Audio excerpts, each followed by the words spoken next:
A series of sexual misconduct allegations that have rocked the media, Hollywood, and politics this week visited the sports world. ESPN President John Skipper resigned suddenly, citing substance abuse. The announcement came after a report saying the network fosters a hostile workplace for women.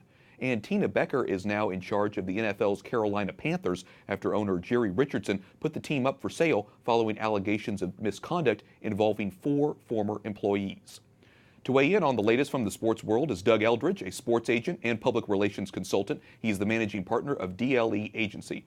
Doug, welcome back. Why do you think professional sports figures and leaders haven't been caught up in the sexual misconduct scandal as much as other industries? And do you think the sports industry is essentially next?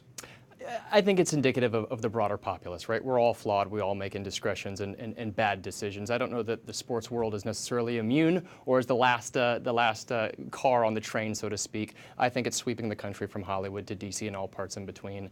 Mistakes happen, corrections need to be made, and as you alluded to in the intro, I think that the appointment of a woman with the Carolina Panthers is a tremendous step. She has a fantastic resume for those that have followed it. It's a great step in the right direction. Well, let's follow up with that because Jerry Richardson's quick decision to sell his team and then the appointment of Tina Becker to run the organization in his absence. How do you think that sort of, if it says anything about the NFL and the treatment of women, the whole situation in general, I would say? Well, I would pivot, and I would say I think if anything, because I'm not specific to the evidence or lack thereof behind the accusation, but I think if nothing else, it speaks to the speed of the court of public opinion, not the court of law, but the court of public opinion, and arguably the damning weight of an allegation.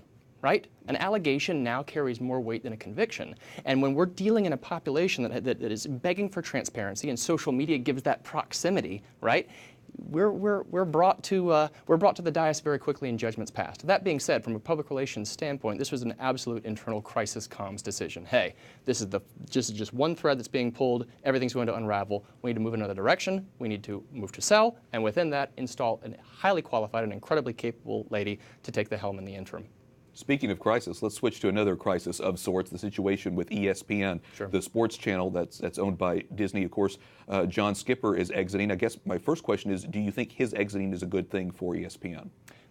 First of all, I think you have to separate the issue. Okay. Because addiction in all forms is a very serious illness, impacting not only the person battling it, but also the family members they're supporting. So number one, my prayers go to Mr. Skipper and his family. Mm-hmm. But number two, the bigger issue for ESPN does not either begin nor end with Mr. Skipper. Mm-hmm. Rather, it's the slow death and relevance of SportsCenter. It's how to monetize the transition to digital and streaming content. And number three, Wyatt, it's how do you get, let alone keep, the attention of the fragmented millennial consumer base. So that's the bigger issue for ESPN. So it's not so much as people aren't watching sports, it's about specifically that avenue, ESPN, in order to watch it. Absolutely, and we're going to see the same thing in years moving forward with just watching NFL games. No longer will it be the family surrounding the TV set. It'll be watching it from your tablet, watching it from your phone at a red light. It's about mobile consumption, and that's really the direction that the league's going, that we're seeing that in sports. Eventually, and I can't believe that I'm saying this, but eventually we're going to see the demise of the movie theater.